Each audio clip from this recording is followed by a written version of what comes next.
Je te présente du coup Joseph, enfin du coup Enchanté. Joël. Ouais. Oui, oui, Jojo. salut, enchanté. Donc Joseph, c'est mon associé du coup sur le Prisme notamment. Ok. Mm. Et donc lui, moi je vais le laisser se présenter, mais il est beaucoup plus spécialisé sur tout l'aspect fiscalité juridique de la société en elle-même. Voilà. Ok, ça marche. Je te laisse te C'est présenter. ça. Ouais, pas de souci. Donc oui, donc comme l'a dit effectivement Stéphane, justement dans ce projet qu'on a démarré déjà depuis octobre, je suis plus basé sur l'aspect fiscalité, administratif, comptable. Donc, Ok. il faut savoir qu'aujourd'hui, effectivement, je suis directeur général pour une dizaine de boîtes. Donc, je les gère aussi sur tous ces aspects-là. Et du coup, on a décidé justement avec Stéphane d'aller encore plus loin et de justement créer le Prisme pour justement accompagner les entrepreneurs à créer et à gérer leur société. Donc, le but, c'est surtout de simplifier tout ça et leur permettre effectivement de bien créer et bien gérer leur société par la suite. D'accord. Donc ça veut dire, donc si j'ai bien compris, vous vous occupez de tout ce qui va être statut, tout ça. Mm. C'est ça. Exactement. Même encore plus loin parce que c'est ce que alors nous on est passé par différentes plateformes hein, à nos débuts et en fait on s'est rendu compte que bah en fait c'est très bien les plateformes vont faire les statuts bien que ça soit après bon bah système de formulaire donc tout se fait Oui. de manière très automatique et Mm. pas très personnalisé et c'est du cas par cas hein. Les statuts c'est quelque chose qui est quand même hyper important parce que c'est vraiment le cadre de la boîte. Et, euh, et en fait, bah, on fait les statuts, on les dépose au greffe et puis fini. La société est créée, tu as ton cabis, c'est très bien. Mais en fait, après, il y a tout un domaine aussi de gestion et gérer une société, c'est pas quelque chose qui est anodin, mine de rien. C'est quelque chose qui demande d'être hyper rigoureux et en fait, bah, c'est quelque chose auquel on ne prépare pas. Ouais. Et on a eu justement des rencontres comme ça où en fait bah on se rendait compte que bah en fait les entrepreneurs ils étaient débordés par la gestion de l'entreprise parce qu'ils n'étaient pas concentrés dessus et ça c'est pas quelque chose euh, on peut pas leur jeter la pierre dans la mesure où eux justement ce qu'ils veulent c'est gérer l'activité de leur société et en fait le côté un petit peu ce que j'appelle les tâches support donc la RH s'ils ont des salariés la comptabilité le juridique, le fiscal, l'administratif, c'est pas quelque chose qu'ils ont envie de faire. Et du coup, bah, ils le font, soit ils le font pas, soit ils le font mal. Et justement, le but, c'est vraiment de les accompagner, justement, à faire ces tâches à leur place. Et puis, eux, ils se concentrent uniquement sur leur activité. C'est super important ce que tu as dit parce que dans les plateformes où Mhm, tu fais, voilà, tu rentres tes données, on te sort les statuts, enfin bon, Mm. c'est du semi-automatique. mhm, Euh, Moi, j'ai rencontré beaucoup de problèmes au niveau des entrepreneurs que j'accompagne, puisque c'est des ouais, entrepreneurs paysagistes. Et on a des espèces de bidouilles parce que la MSA, c'est quand même particulier, puisque nous, on dépend du mhm, régime social MSA. ouais, mhm, C'est particulier parce que c'est le régime agricole. Et ces plateformes ne sont pas préparées à ça, et les conseillers qu'ils ont en face ne sont pas adaptés à ça. Et donc, on se mhm, retrouve avec des entrepreneurs qui sont mal enregistrés parce qu'au lieu d'être enregistré MSA, ils ont fait tiens, je vais faire un truc facile, je vais sur Portail Micro-Entrepreneur ou sur d'autres sites qui permettent d'enregistrer tout ça en voulant bien mhm, faire. C'est vraiment pas, je leur jette pas la pierre parce qu'ils veulent bien faire. mhm, Et ils se retrouvent orientés avec du multiservice, avec du machin, en disant ah, mhm. mais vous pouvez chanter le système de la MSA qui fait que vous êtes obligé de vous déclarer en faisant une autre activité. Et donc, ils sont mal déclarés ou pas déclarés. Ouais, Et ça, ça les bloque, hein. C'est très bloquant. c'est compliqué. C'est hyper compliqué. Après, après le problème avec les interlocuteurs, c'est que il suffit juste qu'il y en ait un qui donne une mauvaise info et ça vient parasiter totalement le dossier, quoi. Clairement. Donc, et ça arrive très souvent, malheureusement. Donc, c'est là où effectivement on intervient. Et même sur les portails où il faut s'enregistrer. Alors, c'est intéressant ce que tu dis parce que j'ai eu ce cas-là, je crois, il y a 2 semaines. Il y a 2 semaines. Alors moi après c'était pas la MSA, c'était un autre organisme public, bah, c'était les impôts d'ailleurs. Donc voilà. Et en fait ils ont donné une fausse information, enfin ils ont pas fait exprès, hein, je me doute, à justement un chef d'entreprise. Et en fait pendant 2 semaines le mec, enfin jusqu'à je crois début de cette semaine, le mec en dormait pas parce qu'en fait on lui a donné une info qui était complètement fausse. Donc j'ai rappelé et en fait non, j'avais clarifié la situation et en fait c'était pas du tout le cas. Donc euh, donc c'est vrai que ça, c'est quelque chose qui est dommage. Et, euh, et c'est quelque chose aussi auquel les entrepreneurs sont pas préparés dès le début. C'est Ouais. effectivement bah, tout le volet administratif. C'est quelque chose, nous, on a très bien pu le voir. Hein, c'est effectivement, on crée ta société, un point, c'est tout. Le régime fiscal, enfin toute la fiscalité derrière, ça va pas être étudié, ou en Mm. tout cas très peu. C'est Pas vrai. tout le monde, il y en a qui vont quand même se poser la question de combien je vais payer d'impôts, mais c'est quelque chose qui passe quand même au second plan lors de la création de ta société, alors que pour moi c'est quelque chose qui vient jouer aussi énormément sur la viabilité d'un projet. Mm. Ça, et puis, franchement, même nous, on voit bien au quotidien qu'on a des fois des questions qui sont, qui paraissent anodines, en fait, mais on se rend compte que les gens sont un peu perdus parce que forcément, il n'y a pas d'école de l'entrepreneuriat, en tout cas très très peu. Ouais. Et tu vois, cette semaine, typiquement, j'ai accompagné quelqu'un qui se lance aussi en micro-entreprise cette fois. Mm. Et en fait, il était vraiment perdu, alors que pour l'instant, enfin, c'est censé être la plateforme la plus simple à gérer. Et en fait, tu vois, même quand je l'ai fait avec lui, parce que pour le coup, il voulait apprendre à le faire, etc., donc je l'ai accompagné là-dessus. Et effectivement, c'est complexe, il y a des données où tu n'as pas forcément la bonne interprétation. Donc au début, je le laissais faire voilà, pour qu'il me dise un peu qu'est-ce que lui il comprend en fait de ça. Et si j'avais pas été là, je sais qu'il aurait coché des cases qu'il n'aurait pas dû cocher, il se serait retrouvé attitré à d'autres activités, il aurait été bloqué à un moment donné, enfin ça aurait été très très compliqué pour lui. Et en fait, on voit bien que c'est des sujets qui sont pas assez mis en avant, pas du tout assez mis en avant. Et que quand on fait des plateformes automatiques ou quand on fait, on a essayé nous aussi, hein, on a essayé toutes les plateformes avant Mm. de se lancer. Ouais, bien sûr. Et il y en a une où ça s'est vraiment pas du tout bien passé. Ouais. Mm. Et c'était pour un changement de siège social, donc ce qui n'est pas très dur à faire. Et en Ouais. fait, ils nous ont planté, ils ont mis 3 mois, enfin, c'était une galère sans nom. Mm. Et là, on voit bien, en fait, tu vois, que nous maintenant, c'est devenu notre activité, donc on s'en sort. Mais par exemple, sur une de nos sociétés, en plus, cette fois, on a aussi des problématiques sur à qui payer les impôts, parce qu'il y a eu un changement de siège social. Et en fait, c'est là où Mm. on se dit que pour nous, c'est, entre guillemets, simple, même logique. Mais pour quelqu'un qui n'est pas dedans ou qui a une activité qui est complètement à part, là, en l'occurrence, toi, par exemple, avec le paysagisme, c'est impossible de pouvoir tout faire correctement et maîtriser toutes les infos, quoi. Ouais, ouais, clairement. Et c'est pour ça on a beaucoup, alors il y a vraiment deux catégories. Ça veut dire que tu vas avoir une catégorie dans notre domaine où tu vas avoir des entrepreneurs qui vont aller à la CCI, aller à la CMA. Alors la CMA oriente pas très bien dans notre métier, mais la CCI mieux. Mais ils vont aller essayer de comprendre comment ça marche, de Mm. faire des choses. Et tu les retrouves souvent, ils ont monté des SASU ou des entreprises comme ça. Et puis à côté, tu as une partie d'entrepreneurs qui disent, bon, moi, je vais faire de l'entretien de jardin. Donc, l'entretien en soi, c'est que de la prestat de service. Mon Mm. client, ça va être un particulier. Donc, je ne vais pas trop me prendre la tête. Je vais faire Mm. une micro. Alors, des fois, ils font une micro qui est mal référencée au niveau du code APE. Ouais, ouais. Elle n'est pas bonne. Ça, c'est dans le pire des cas. Et dans le meilleur des cas, ils ont vu que c'était pas possible. Donc, ils ont fait une EUI classique avec un régime micro-fiscal, ce qui permet à la MSA là, on peut s'enregistrer au niveau de la MSA Mm. comme ça. Et donc, ils partent comme ça, mais sans études derrière. Donc, on les retrouve avec la problématique qui est la suivante, c'est que nous, quand on fait du jardin, on fait pour le particulier. Et on a deux possibilités parce qu'on peut faire du service à la personne.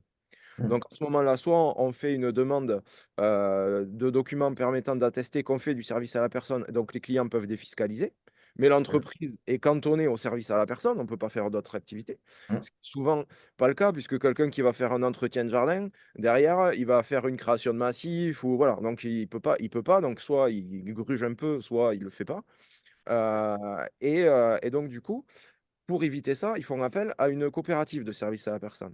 Mm. Donc, Mm. coopérative de service à la personne, qu'est-ce qu'elle fait? Elle facture, enfin, l'entrepreneur fait les devis, les factures via la coopérative. La coopérative prend un pourcentage, dans une grande majorité des cas, il y en a une qui prend plutôt sous forme d'un abonnement, même si ça s'appelle pas forcément comme ça, mais c'est un abonnement mensuel. Mais bon, ils prennent leur com. Mais dans tous les cas, eux, ils sont à TVA. Alors que les entrepreneurs, Ouais, au départ, ils ont fait, bah non, nous, on veut pas de TVA, machin. Et donc, ils se retrouvent coincés dans le sens où ben, la com, elle est déduite, la TVA, elle est déduite, le machin. Et au final, c'est des chantiers où ils gagnent zéro, tout simplement parce que dès le départ, ils ont fait cette erreur de ne pas anticiper ce qui allait se passer ouais, et vraiment. ils se retrouvent complètement bloqués. Donc, ça veut dire qu'à ce moment-là, ils se rendent compte au moment où ils veulent faire profiter leurs clients du crédit d'impôt qui sont bloqués, Oui. qui vont rien gagner. Mais comme tout le monde à côté propose le crédit d'impôt, eux, ils savent plus quoi faire, quoi. Ils sont complètement perdus. Alors, soit ils rasent les prix, mais c'est pas viable. Soit il faut qu'ils réenregistrent tout. Et donc, ça leur paraît être une. Enfin, quand ils connaissent rien, c'est une montagne, quoi, hein, pourtant. Ah bah oui, oui, Vous complètement, avez hein. l'habitude, donc voilà, mais c'est une montagne. C'est sûr. Non, non, ça se comprend, ça se comprend. Ça, que ce soit dans ton secteur d'activité ou d'un point de vue général, c'est quelque chose qui se fait c'est quelque chose qui est très courant. Moi, j'ai effectivement un exemple, c'est une personne hein, de ma famille d'ailleurs, qui effectivement a lancé une société du bâtiment et même son expert comptable ne l'a pas conseillé comme il fallait, dans le sens où bah, c'est une personne qui voulait d'emblée se verser un salaire, et en fait, ils n'ont pas fait de simulation. C'est un associé majoritaire, donc c'est bon, bah, c'est une SASU, hein, c'est associé unique, pardon, donc c'est une SASU, et il va se verser un salaire. Le problème, c'est que lorsque tu te verses un salaire en tant qu'associé majoritaire, voire unique, bah, en fait, t'as un régime, t'es assimilé, oui, t'es assimilé salarié, pardon, et tu as effectivement une cotisation qui est de 80%. Ce qui fait que pour 1000 euros touchés, t'en payes 800. Et 800 euros de cotisation. Ok. Alors qu'en SARL, bon, en l'occurrence là, EURL, il aurait payé seulement 45%. Mm. De cotisation. C'est pas 45%, c'est une moyenne. Entre 30 et 45%, c'est une moyenne en France sur la taxe, surtout en matière d'impôt sur les sociétés. Euh, donc, euh, c'est vrai que ça aurait été différent. Mais tu vois, c'est là où, pour moi, c'est quand même quelque chose qui est vital au début de voir bah, du coup les différents régimes, que ce soit SARL, SAS, auto-entrepreneur, parce que c'est pas quelque chose qui a jeté aussi, hein, auto-entrepreneur, il y a quand même des avantages qui sont pas négligeables. Ça dépend du cas par cas, vraiment de l'activité, de ce que la personne souhaite. Mais effectivement, faire des simulations sur différentes hypothèses, en fonction des cas, il peut y arriver aussi qu'il y ait plusieurs associés, ça, c'est quelque chose aussi qui se fait. Mais, et dans ce cas-là, aussi prévoir les coûts que ça va aussi générer, que ce soit par exemple les dividendes, le versement des salaires ou bah, l'impôt sur les revenus par la suite. Donc, c'est quelque chose qui est quand même pour moi vital pour la viabilité d'un projet à long terme. Mm. Ouais. Mm. Bah, quand tu crées, je pense que il faut se projeter parce que Ah bah dans oui, tous totalement. les domaines, parce que qu'est-ce qui va se passer Mm, si je fais ci ou si je fais ça? Parce que mm, sinon, tu te retrouves dans une situation que tu n'avais pas anticipée, que tu n'avais pas prévue. mm. En plus, la plupart des entrepreneurs, enfin, il y en a, ça va, mais il y en a une partie, ils se lancent en disant en mode, je vais voir qu'est-ce que ça donne, je touche Ouais, les aides Pôle emploi, on verra bien ce qui se passe totalement. dans 2 ans. Et bah, il n'y a pas d'objectif, il n'y a rien du tout, donc il n'y a pas de projection, donc c'est ni fait ni à faire. Et au bout des 2 ans, effectivement, leur entreprise, elle est bizarre, quoi. Donc, ils se Ouais. disent, et puis ils sont, en plus, c'est ni tranché. Ça veut dire qu'ils sont dans une situation où ils savent pas s'il faut continuer ou s'il faut arrêter parce Mm, mm. que bah, la structure est pas bonne et dès le départ, c'était pas inclus. Et je te rejoins. Ça, c'est quelque chose qui est horrible, hein, parce que bon, aucune visibilité.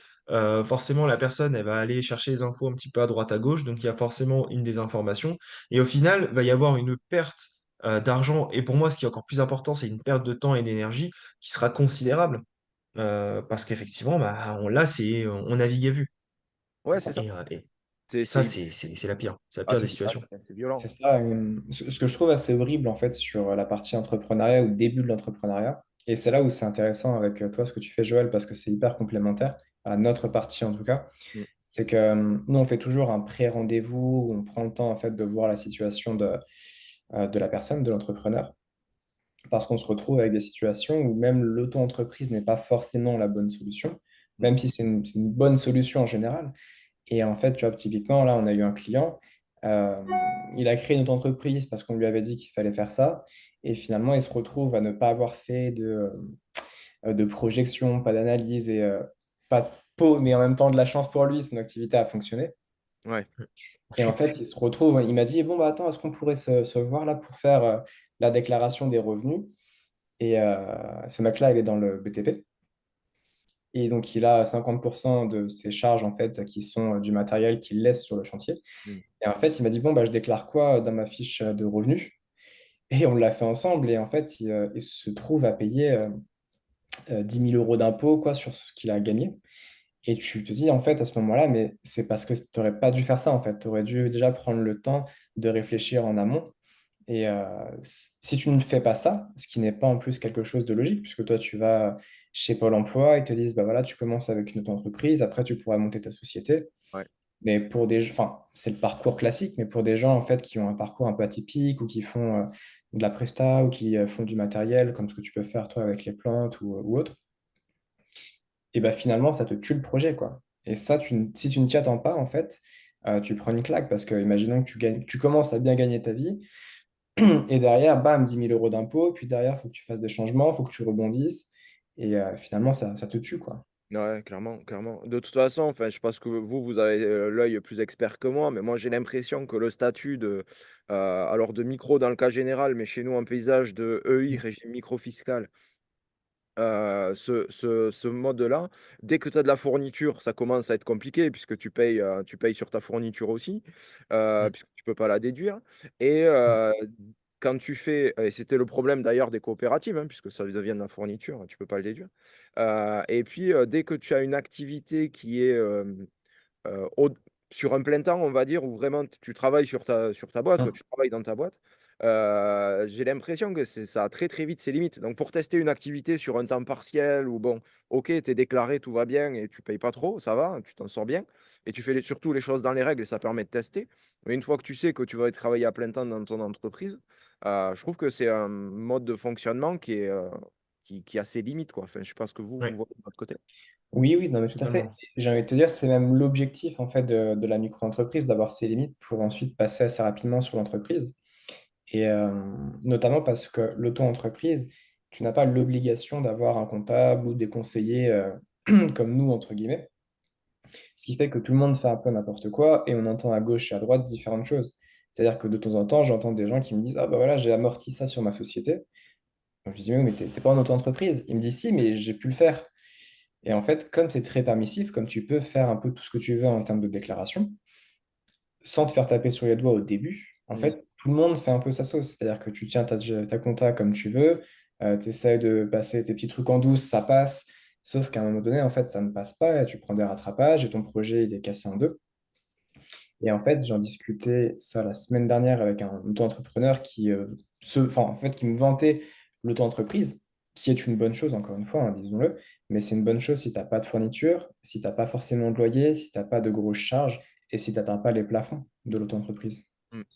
Ce qui fait que tu as quand même beaucoup finalement de problèmes et que c'est, on va dire, oui, un statut juridique qui est très très bien si tu fais de la prestation de conseil et que tu n'as pas de locaux et que tu n'as pas de matos, quoi. Ouais, mais Et que tu encore n'as ça pas a les ses sous. limites, hein. Et qu'on n'a pas les seuils, c'est ça. Parce qu'après, tu dois jongler avec la TVA, quand est-ce que tu la factures, que tu la factures pas, ou que tu la factures jamais. Enfin, franchement, même ça, c'est compliqué à comprendre, quoi. Ouais. Il y a des seuils qui sont pas les mêmes, donc c'est très sportif, quoi. Et actuellement, vous, quand vous construisez des statuts avec les entrepreneurs et tout ça, c'est quoi qui se dégage? Il y a une tendance qui se dégage sur le statut juridique et le régime fiscal qui va avec ou Hmm.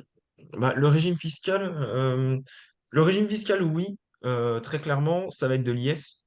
ouais, C'est-à-dire qu'on va vraiment être sur de l'impôt sur les sociétés, parce qu'effectivement, même dans les projections, bah, le chiffre d'affaires fait que d'emblée, il faut scinder le patrimoine. Donc, on a le patrimoine de la personne et après, on va avoir le patrimoine de la société, ce qui va éviter effectivement d'être imposé, d'avoir une TMI qui soit très élevée. En termes de statut, non. C'est plutôt, on est sur SARL, SAS, voilà, il y a une espèce de parité. ouais, Il n'y a pas de tendance à la SAS. Ça va dépendre des objectifs de la personne, tout simplement.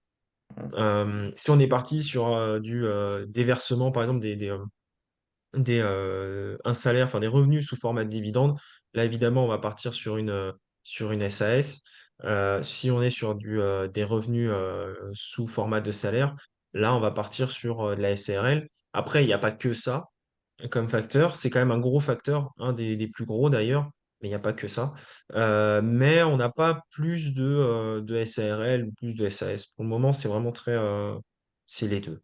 Globalement, Et c'est les deux. tu parlais des revenus entre le revenu soit sous forme de dividende, soit sous forme de salaire. Concrètement, c'est quoi la différence? Alors, en SARL, tu vas, en SAS, on va commencer par le plus simple. En SAS, en fait, tu vas tout simplement payer 30% donc, de ce qu'on appelle la flat tax. Donc, si tu touches effectivement 1000 euros de dividendes, tu vas payer effectivement 300 euros de flat tax. En revanche, si tu es en SARL, là, c'est différent parce qu'en fait, tu vas avoir une partie qui sera sous format de flat tax, donc toujours 30%. Et après, tu vas avoir entre 10 et 13% de taxes supplémentaires pour tout ce qui dépasse 10% du capital. Si tu un capital de 1000 euros, globalement, si tu te verses euh, 5 000 euros de dividendes, tu vas avoir seulement 10% du capital, donc la valeur de 10% du capital, c'est-à-dire 100 euros, qui va être taxé à 30%. Et les 4 900 euros, par contre, eux, seront taxés entre 10 et 12-13%. Excuse-moi, les 4 900 euros seront taxés à, excuse-moi, 30% plus les Ouais. 10 à 12%, donc entre 40 et 43%. Donc voilà. Ce qui peut être assez impactant, sachant que déjà 30%, c'est pas quelque chose c'est pas peu, hein, Ouais. même si c'est la moyenne, c'est pas quelque chose d'anodin. Mais effectivement, tu peux avoir une imposition sur les dividendes qui sera plus élevée sur la SARL que sur la SAS. La SAS, c'est 30% point. La Ouais. SARL, ça va être à peu près 42-43% sur les Et, dividendes. ouais, sur les dividendes. si tu te fais une fiche de paye sur ta. Dans les deux cas, on peut se faire une fiche de paye sur. Oui, oui, dans les deux cas, tu peux te faire des fiches de paye. Après, moi, ce que je conseille, si la personne veut à tout prix, effectivement, passer sur une SARL, bah, déjà, on va limiter les dividendes. Et Ouais. si c'est un associé unique, par exemple, bah, en fait, on va plutôt proposer d'augmenter la charge, enfin, le salaire. Mm. Parce que l'avantage, c'est que les salaires, pardon, sont des charges pour la société, ce qui fait que ça va venir baisser encore plus le bénéfice imposable. Et du coup, bah, ça va tout simplement, bon, certes, il va y avoir des cotisations sociales, mais en même temps, la personne cotise tout simplement. Mais de l'autre, effectivement, bah, l'IS va venir, effectivement, venir le Ça va le baisser de pousser. plus en plus. Mm. Donc voilà, bon, éviter de trop en abuser non plus, mais effectivement, ça va venir baisser le bénéfice imposable. Ok, ouais. Et bon, tu vois, il y a beaucoup de choses en fait à regarder. Et c'est pour ça qu'on fait toujours ces pré-rendez-vous. C'est que tu as aussi après, bah, forcément, tes couvertures de sécurité sociale, ta mutuelle, tout ce que tu veux, parce que tu n'as pas forcément ensuite les mêmes couvertures si tu passes que Mm. sur du dividende ou sur du salaire. Tu ne payes pas de cotisation sociale d'un côté, en tout cas pas toutes. Et tu as aussi beaucoup de choses à voir. C'est que souvent, on a aussi des cas où tu as des personnes qui lancent une société en couple Mm. et en disant, bah voilà, il y a une personne qui sera minoritaire, l'autre majoritaire, donc on peut la payer quand même. Mais il y a beaucoup de choses à voir, puisque si tu es en couple, ça veut dire que d'un côté, bah, tu es considéré comme ayant, même si tu fais 10% et 90%, tu es considéré comme ayant 100% de la société. Donc même pour les salaires, il y a des choses à voir. Et ça, Mm. c'est Joseph qui est vraiment beaucoup plus calé que moi là-dedans. Mais si tu veux, en fait, tout n'est pas binaire. Tu vois, Ouais.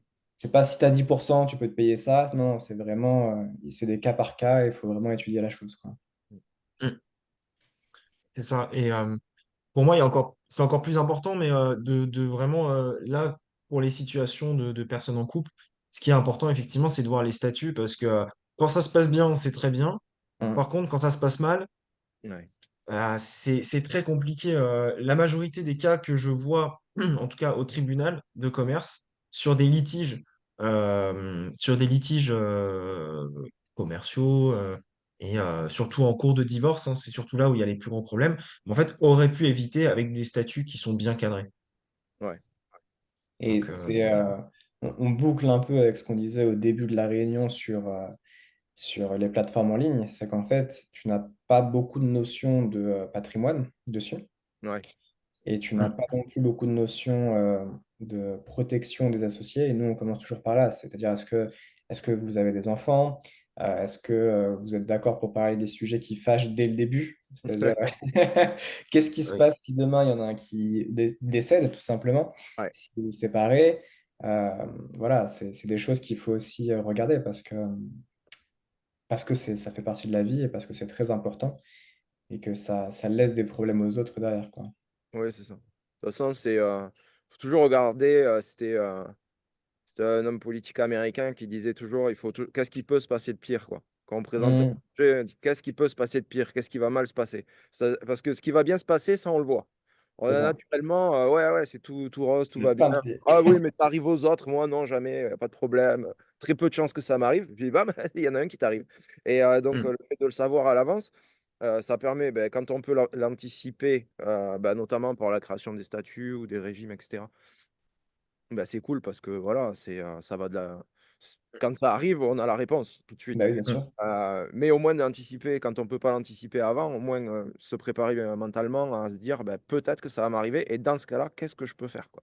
c'est Donc ça. Et tu vois, typiquement, dans cette façon de penser, il y a quelque chose qu'on te donne, qu'on te dit, enfin, en tout cas, au démarrage, quand tu lances ta société, on te dit pas que c'est obligatoire.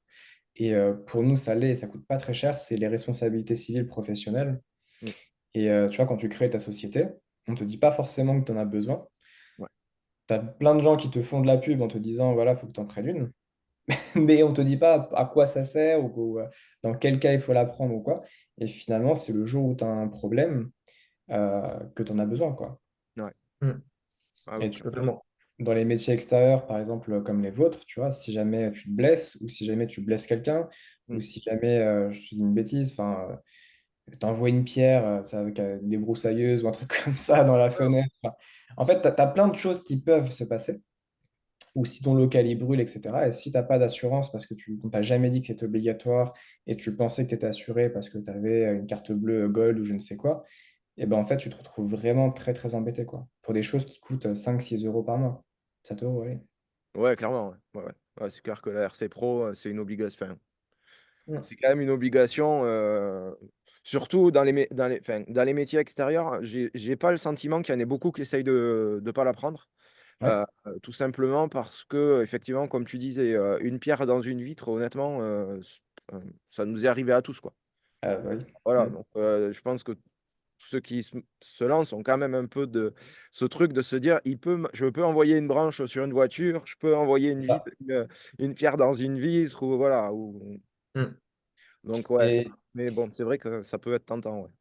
après, toi, je sais que voilà, c'est des choses que je pense que tu mets en avant avec les personnes que tu accompagnes, mais typiquement quand tu as la tête dans le jus ou dans le volant, enfin dans le Ouais. guidon, et que tu essaies de créer ta société, que tu essaies de faire ça, que tu essaies d'avoir des clients, Mm. que tu essaies de poster des choses sur les réseaux sociaux, tu peux passer à côté, quoi. Mmh. Tu peux Ouais. passer à côté. Ah oui, Ça, clairement. c'est quelque chose qui est récurrent, hein. C'est que en très peu de temps, lorsque tu crées ta société, tu es obligé de toucher à tout. Ouais. Déjà à l'activité, mais surtout effectivement à la fiscalité, même si c'est en général c'est ce qui est mis au dernier plan.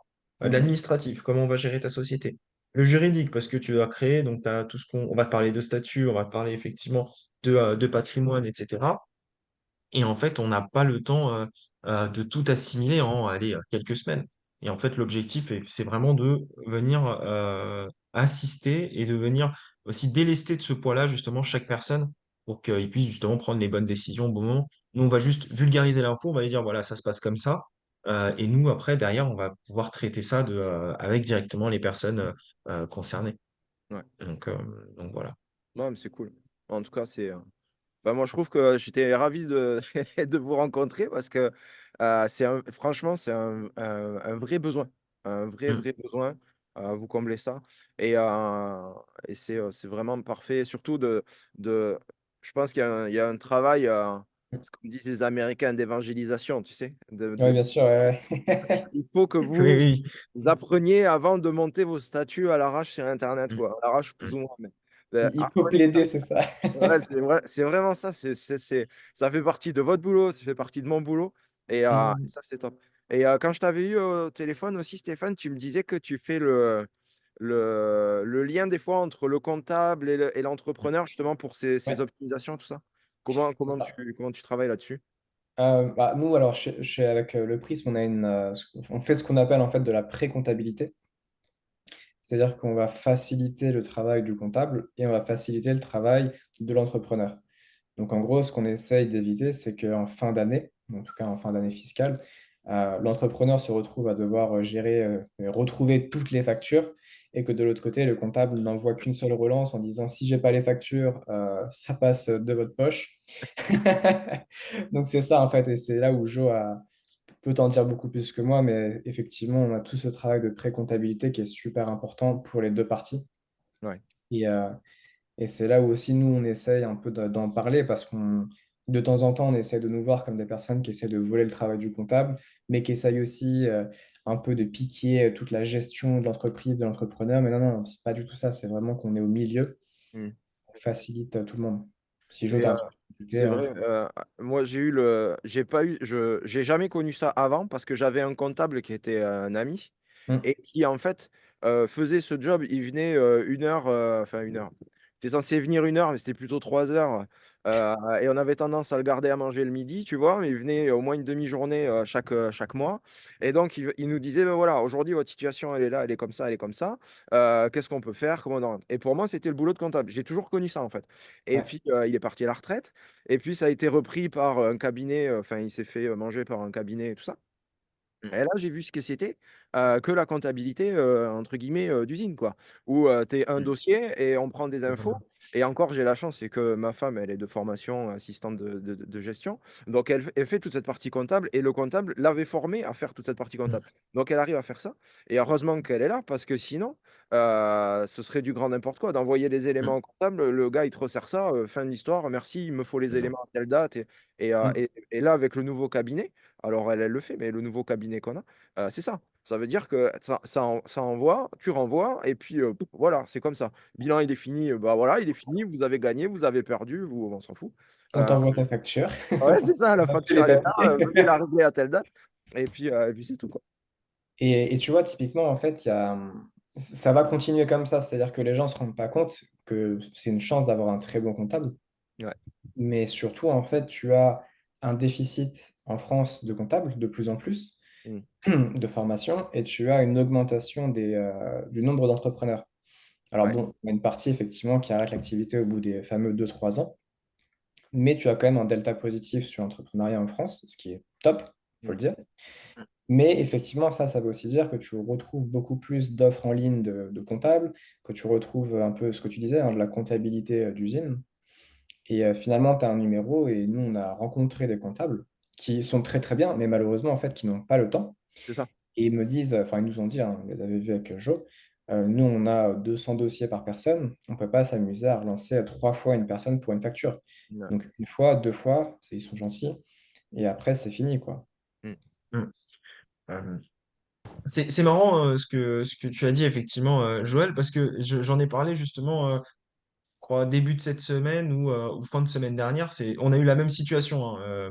On a eu effectivement un cabinet d'experts qui était très très bien, etc., qui prenait vraiment le temps. Et alors lui, c'est beaucoup moins joyeux dans la mesure où il est tout simplement décédé. Du coup, ça a été racheté par une grosse boîte. Et là, on a vu une grosse différence entre l'ancien et le nouveau, dans le sens où bah, c'était vraiment très industriel, comme tu dis, hein. Et, euh, et la problématique, c'est que là, chaque collaborateur se sont retrouvés avec 40% de dossiers en plus du jour au lendemain, mais le même temps de travail, le même nombre de Ah, bien sûr. collaborateurs, pas d'assistants, etc. Donc, c'est vraiment, d'un côté, comme l'a dit Stéphane, on a une augmentation du nombre d'entrepreneurs, surtout depuis la période Covid. Ouais. Et de l'autre, on a effectivement une pénurie de collaborateurs comptables. Donc, on se retrouve dans une situation où, et aussi, il y a toujours un facteur aussi un petit peu de négligence aussi des entrepreneurs, mais c'est pas de leur faute en soi, c'est juste que bon, bah, ils n'ont pas envie de faire de la paperasse à longueur de journée, ça se comprend. Mm. Euh, mais du coup, on se retrouve dans une situation où, bah, en fait, il n'y a pas réellement de communication entre le comptable et les entrepreneurs, que ce soit d'un point de vue comptabilité, mais ça peut être aussi sur les déclarations, tu vois. lorsque tu gères une société, tu vas avoir bah, les déclarations de TVA si tu as de la TVA. Tu vas avoir tout ce qui est, bon, après, tu vas avoir les taxes foncières s'il y a de l'immobilier. Tu vas avoir, si tu as des salariés, tu vas avoir aussi tout ce qui est DSN, URSSAF, etc. Mm. Hum, donc, tu vas avoir quelques déclarations quand même comme ça. Et bah, il peut arriver aussi qu'il y ait des erreurs sur les déclarations, mais tout se fait un petit peu à la va-vite aussi. Et même d'un point de vue, si on sort un petit peu du domaine comptable, en fait, tout à l'heure, on t'a montré un petit peu ce qu'on pouvait proposer sur la création, ce qu'on propose d'ailleurs sur la création. Là, c'est plus de la gestion quotidienne, Ouais. dans la mesure où là, on va vraiment c'est l'étape d'après, tout simplement, où le but, c'est de délester par la suite l'entrepreneur de la gestion quotidienne de sa boîte. D'un point de vue tâche, hein, tâche support, hein. Mm. L'activité, ça pour le coup, ça reste effectivement pour l'entrepreneur, parce que bon, euh, je te cache pas, je serais très polyvalent si je pouvais tous les remplacer, mais ce serait compliqué. Donc, euh, donc voilà. Mais sur les tâches support, voilà, on va déléguer, ils vont nous déléguer toute la part pré-comptabilité, mais il y a aussi toute la part analyse aussi. Mm. Où va son argent? Mm. On va pas fliquer, hein, c'est vraiment un travail d'analyse. On va après conseiller. Bah voilà, je sais pas, tu as 50% qui part dans le loyer, tu as X% qui part dans les impôts, etc., etc. Euh, Par la suite aussi, on va s'assurer que la société aussi va dans le bon sens. Euh, Par exemple, si la personne a un projet, on va aussi l'accompagner dans ce projet. On va faire bon, toujours de l'analyse, on va pouvoir le conseiller. Mais là, c'est vraiment un travail qui sera plus sur la durée. Et toujours sur, L'administration, pareil. À chaque fois qu'il y a un document, nous, on va s'occuper et le gérer. Et évidemment, s'il y a des problématiques, on va revenir vers lui. Mm. Et après, il y a toujours ce lien entre entrepreneur et comptable qu'on va venir faire. Non pas parce qu'on n'a pas envie qu'il communique, mais parce qu'effectivement, on va venir aussi simplifier les choses. C'est-à-dire que des fois, le comptable va avoir des questions, l'entrepreneur ne va pas forcément avoir la réponse, mais nous, on l'aura aussi peut-être. Enfin, on Mm. l'aura sûrement d'ailleurs. Donc le but, c'est vraiment de délester aussi ça. Et pareil de l'entrepreneur. S'il a des questions d'ordre juridique, fiscal ou fonctionnel, hein, ou opérationnel tout simplement, bah, on va venir aussi soulager ça sans qu'il ait à chercher à droite, à gauche sur Internet, aller se renseigner à des personnes et éviter aussi la désinformation. Ouais, ouais, en fait, vous faites le boulot de conseiller en gestion, quoi. Parce qu'il y a deux choses dans l'entreprise qui sont souvent mélangées, surtout Mm, chez les jeunes entrepreneurs, pardon. C'est la partie direction, où on va vraiment prendre des décisions stratégiques, tout ça, et la partie gestion qui est du Mm. quotidien. Et, et, mm, et de temps en temps, il y a des passerelles qui se créent entre les deux, puisqu'une partie de direction des choix qu'on fait vient impacter la gestion, et une partie de la mm, gestion où on peut trouver peut-être qu'il y a des choses à améliorer, vient modifier la direction. Et ces deux-là sont souvent mélangés. Et donc, vous êtes ce Mm. facilitateur de gestion-là. Et du coup, tout à vous êtes fait. donné aussi en ayant vos connaissances et votre expérience sur le côté, ben voilà, tu pourrais faire ci ou ça parce que ça t'optimiserait. Est-ce que tu y as déjà Mm. pensé? Et après, c'est l'entrepreneur qui décide. J'imagine que c'est pas Bien vous qui. sûr, tout à fait. De toute façon, on n'a pas le droit de prendre de décision à la place de l'entrepreneur parce que sur son entreprise, et c'est là où je mets un accent effectivement très très rapidement, c'est que ce soit bancaire, etc., nous, on peut pas effectivement, on peut conseiller toujours ça, il n'y a pas de problème. On va lui dire, voilà, on te conseille très vivement de faire ci ou de faire ça, mais par contre, interdiction pour nous de prendre une décision à la place de quelqu'un. De toute façon, c'est interdit par la loi. Oui. Puisqu'effectivement, voilà, c'est à lui de prendre sa décision. Après, est-ce qu'il va la prendre, est-ce qu'il va prendre la décision qu'on lui a donnée ou enfin qu'on a conseillée ou pas? Ça après, ça ne regarde que lui. Nous, après, on va respecter ce choix-là, mais on va jamais aller effectivement prendre la décision à sa place. Ouais, clairement. Et c'est vraiment là où tu vois, c'était intéressant avec toi, ton activité vraiment de, entre guillemets, de conseil commercial et même de formation. C'est que on a une typologie de clients qui est très vaste. Comme a dit Jo, on ne peut pas maîtriser tous les corps de métier. Donc nous, on fait vraiment de l'analyse de la gestion de société, qui est vraiment un socle commun en fait à tout entrepreneur. Et il arrive de temps en temps qu'il y ait des sociétés où il y ait des typologies différentes. Bah, tu me diras, type le BTP, forcément, on ne va pas être choqué si demain, il y a 50% des charges qui viennent de la fourniture. Ouais. Bah, c'est logique. Mais si tu veux, entre quelqu'un qui fait de la fourniture, et, enfin qui fait du BTP et du conseil, il y a une typologie différente, il y a des charges qui sont différentes, ça, on sait jauger. Mais nous, on n'ira jamais, en tout cas, pas de prime abord sans demande de conseil. On ne va pas aller conseiller les gens sur leur activité en soi. Nous, on pourra dire, si tu veux te développer, il faudrait faire comme ci, comme ça. Au niveau commercial, il faudrait que tu augmentes, je te dis une bêtise, de 10% tes marges, mais on ne te dira pas comment est-ce qu'il faut que tu augmentes de 10% chez le client, quoi. Oui, On se oui. dira, ah ben là, tu vois, cet élément-là, tu aurais pu le vendre 10% plus cher. On te dira, Jules, si tu veux être correctement dans ta croissance ajustée, il faut que tu fasses ça, quoi. Donc c'est là, c'était vachement complémentaire avec toi, ce que tu fais, et c'est ça qui est top, quoi. Ouais. Ouais, ouais, parce que moi derrière, je fais le relais avec toute la partie, voilà. Bah, s'il faut augmenter de 10%, par exemple, c'est comment est-ce qu'on fait pour augmenter de 10%? Est-ce qu'on augmente le prix du produit? Est-ce qu'on va trouver plus de clients? Est-ce qu'on va réactiver les clients qui sont déjà avec nous et les fidéliser, Mhm. augmenter la valeur à vie, voilà, ce genre de choses. Ouais, tout à fait. Donc nous, voilà, c'est un peu là où on s'arrête. Et vraiment, nous, on met vraiment une barrière bon, qui est invisible, en fait, mais entre la gestion de la société et le développement de la société. C'est Ouais, vraiment un peu les deux parties qu'on retrouve dans l'entrepreneuriat. ouais, c'est parfait. Et là, vous, c'est votre site internet pour si on veut vous retrouver? Ouais, alors c'est leprismegroup.fr, mais honnêtement, on est beaucoup plus présent sur Instagram, Ok. où c'est le prisme conseil et gestion, tout simplement. Et donc voilà, donc on répond vite aux DM, on poste quelques petits conseils et quelques tranches de vie, parce qu'il nous arrivait de faire des bêtises au début aussi. Normal. Et voilà, de pas vous retrouver, c'était le thème de la dernière vidéo où on s'est pris une pénalité à l'époque parce que justement, et là en plus c'était l'erreur du comptable, donc à bien retenir que c'est important d'avoir des gens pour la gestion. Ouais. C'est qu'on a eu quelqu'un, enfin on a eu un comptable au bout d'un moment qui était un peu l'usine aussi. Et finalement, il n'y a pas eu de collaborateur qui avait repris le dossier. Donc Ok. nous, on n'avait rien vu parce que si tu veux, Mm. c'était une société où il y avait des flux, mais comme on gère nous-mêmes la société, on envoyait, on envoyait, on envoyait. Et au moment du bilan, on nous a envoyé un mail qu'on n'a pas traité parce qu'en fait, on avait déjà tout envoyé. Et Ok. on s'est retrouvé avec les impôts qui nous ont envoyé une petite relance pour 1 500 € d'amende en disant vous n'avez pas posté votre bilan à temps. C'est la Je le vois deuxième très année bien. consécutive, alors que pour nous, l'année dernière, ça avait déjà été fait, sauf que Oh ça là faisait là. plus d'1 an qu'on n'avait pas eu de comptable dessus. D'accord. Et donc après, bon, on s'est arrangé avec les impôts, on a tout remis en ordre et tout ça. Mais tu vois, déjà, il faut savoir que, un, tu peux t'arranger avec les impôts, mais ça, il faut les connaître et parler le même langage qu'eux. Exactement. Et deux, il faut vraiment suivre le comptable, quoi. C'est les deux conseils pour pouvoir faire ça. Ouais. Oui, ça c'est sûr. Très bon conseil, très bon conseil. Oui, c'est Mm, vrai que mm. les impôts, quand tu n'as jamais été avec eux, quand tu n'as jamais discuté vraiment avec eux, ou tu as l'impression que c'est une machine de guerre quoi, qui vont te broyer et tout. C'est Alors que ça. quand tu y vas et que tu discutes avec eux, ça se passe. Enfin, moi, en tout cas, de mon expérience personnelle, j'ai en plus de 20 ans d'entrepreneuriat.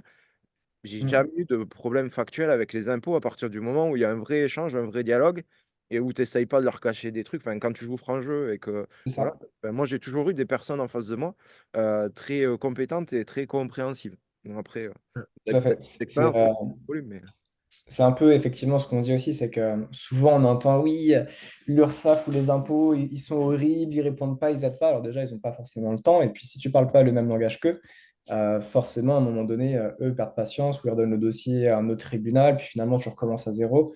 Donc ouais, ouais, non, ça peut être compliqué, mais en tout cas, ils essayent de trouver des solutions dans la plupart des cas que nous on a eu, en tout cas. ouais, c'est clair. Je suis... Vous avez la même expérience que moi, c'est parfait. Ouais, et on n'a pas été briefé au début pour le dire, hein. Ah non, puis, non, puis c'est des expériences, voilà, ça fait partie, parce que comme tu disais, hein, nous c'est pareil, hein, la MSA, ouais, machin, ils font pas ci, ils font pas ça. Alors tout ce qu'ils font pas, ça, on sait. Par contre, ils font des trucs quand même. Mais personne n'a été chercher, personne n'a pris le temps d'aller voir qu'est-ce qu'ils faisaient, de discuter avec eux, voilà. Mais ils font des trucs. Et il y en a certains qui font des trucs géniaux. Et donc voilà, mais il y a toujours ce truc, voilà. Mais c'est parce qu'il n'y a pas ce dialogue, en fait. On prend C'est pas le ça. temps d'essayer de comprendre ce qui se passe. Et des fois, effectivement, ça se passe pas bien, voilà. Mais Ça, il c'est faut pas tout, hein. non, bah oui, c'est ça. Problématique, c'est que l'administration, la fiscalité, tout ça, alors pour moi, c'est pas quelque chose qui va te faire gagner de l'argent. Par contre, c'est quelque chose qui peut t'en faire perdre énormément. Ça, une mauvaise fiscalité, pour moi, c'est un élément qui est vital. C'est un point important dans l'échec d'un projet. Mm. T'as une mauvaise fiscalité, bah, tu vas payer deux, trois fois plus d'impôts que si tu avais fait tel ou tel choix. Parce que ça, c'est quelque chose qui est hyper important, c'est les objectifs finaux de la personne. Ouais. Est-ce que c'est du patrimoine? Est-ce que c'est quelque chose qu'elle souhaite transmettre à ses enfants? Est-ce qu'elle veut en vivre? Parce qu'on a aussi des personnes qui sont salariées et qui veulent créer une boîte à côté. En général, c'est la phase, elle est très rapide, hein. C'est on crée la boîte, on la développe et après, on ne fait que ça. Mm. Mais on a des personnes qui travaillent dans leur boîte, qui sont très bien et qui veulent juste une autre activité. Mm. Mais bref, mais tout ça pour comprendre quels sont les objectifs finaux. Et en fonction des objectifs finaux, bah, effectivement, faire du sur-mesure, c'est-à-dire les accompagner à dire, bah, OK, si tu veux faire ci, c'est mieux de prendre cette décision, de partir à l'IS ou de partir à l'IR si tu veux te rémunérer pour un salaire, je sais pas, pour cotiser pour la retraite, hein, c'est ce qu'on a eu, hein, une personne qui voulait cotiser, qui avait un certain âge, et son objectif, c'était uniquement de cotiser pour la retraite. Elle Oui. adore ce qu'elle fait, Mm. et effectivement, elle voulait juste terminer sa carrière, mais en cotisant avec sa propre boîte. Bah, dans ce cas-là, effectivement, c'est quelque chose qui est assez particulier, parce que l'objectif, c'était uniquement ça, hein. Je crois que ça allait, cet objectif-là était avant même la rentabilité du projet. Ouais. C'était effectivement les Ouais, cotisations. mais ouais, c'est logique, c'est logique. Donc, Je t'entends. donc, effectivement, bah là, c'est vraiment quelque chose de sur mesure. Mm. Et ça, c'est vraiment très propre à la personne. Ouais. Et effectivement, le but, c'est pas qu'elle se dévoile à nous entièrement, hein. C'est effectivement de connaître son objectif final pour pouvoir l'accompagner au mieux dans ce sens-là. C'est les objectifs comme ça à long terme, c'est quelque chose qui est négligé, en fait. Mm. C'est négligé au long Totalement. terme. Parce que moi, je vois il y a plein d'entrepreneurs qui se montent, tu vois? Ils ont, entre 25 et 35 à peu près, tu vois? Les entrepreneurs qui se montent dans notre domaine là Mm. et leur but, en fait, il y en a pas. Ça veut dire que bah, je vais travailler, je vais être mon propre patron. D'accord, mais Ouais. pourquoi? Ah ouais, mais comme ça, je fais ce que je veux. Alors attends, on va remettre les trucs en perspective. Tu vas travailler 60 heures au lieu de 35, on est d'accord? Enfin Mm, voilà, c'est des mm, choses qui s'anticipent pas. Et donc, quand bon, ils y vont, ils le font. euh, et arrivé à un moment, au niveau c'est un métier qui est physique. Dans tous les cas, c'est comme le BTP, c'est métier physique.